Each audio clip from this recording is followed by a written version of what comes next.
Hello အားလုံးပဲမင်္ဂလာပါဒီနေ့မှာတော့ Premium Pro မှာ in transition တခုဘယ်လိုလုပ်ရမလဲဆိုတာပြပြပေးသွားမှာဖြစ်ပါတယ် in transition ဆိုတာကတော့ in ဆိုတာတော့မှင်ကိုပြောတာပဲဖြစ်ပါတယ် transition ဆိုတာတော့ပြောင်းလဲတဲ့ပုံစံမှာမှင်ပြောင်းဝင်တယ်လို့မျိုးပြောင်းလဲသွားတဲ့ပုံစံမျိုးကိုပြောတာပဲဖြစ်ပါတယ်။ဝင်ပထမအဆုံးကျွန်တော်တို့က timeline ထဲမှာ video footage တစ်ခုရဲ့နောက်ထပ်ပြောင်းလဲသွားမယ့် video footage တစ်ခုရဲ့စုစုပေါင်းနှစ်ခုကို download ဆွဲထားပါတယ်။နောက်ထပ်လည်းကျွန်တော်တို့က in transition video တစ်ခုကို download ဆွဲပြီးထည့်ထားပါတယ်။ဒီ video တွေကိုဘယ်ရနိုင်လဲဆိုတော့ကျွန်တော်တို့က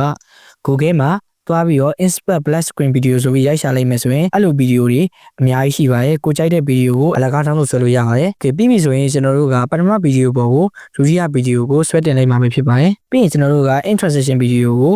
အဲ့ဗီဒီယိုတွေပေါ်မှာဆွဲတင်ထားမှာဖြစ်ပါတယ်။ပြီးရင်တော့ကျွန်တော်တို့ကဒီဗီဒီယိုလေးကို effect တစ်ခုထည့်ရမှာဖြစ်ပါတယ်။အဲ့ဒါကတော့ကျွန်တော်က effect တွေကိုတွားပြီးတော့ trackmark key ဆိုပြီးတော့လိုက်ရှာလိုက်မယ်ဆိုရင်ကျွန်တော် key in ထဲမှာ trackmark key ဆိုတာရှိပါတယ်။အဲ့ဒါတွေကိုကျွန်တော်တို့ကဒီဒုတိယဗီဒီယိုတွေကိုဆွဲထည့်လိုက်ပါဆွဲထည့်လိုက်ပြီဆိုရင်တော့ကျွန်တော်ဒီ effect control ထဲမှာ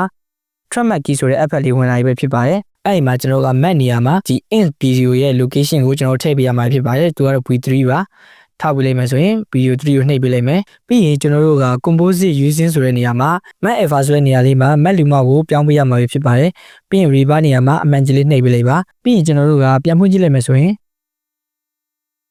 in transition တခုရတာပြီဖြစ်ပါတယ်။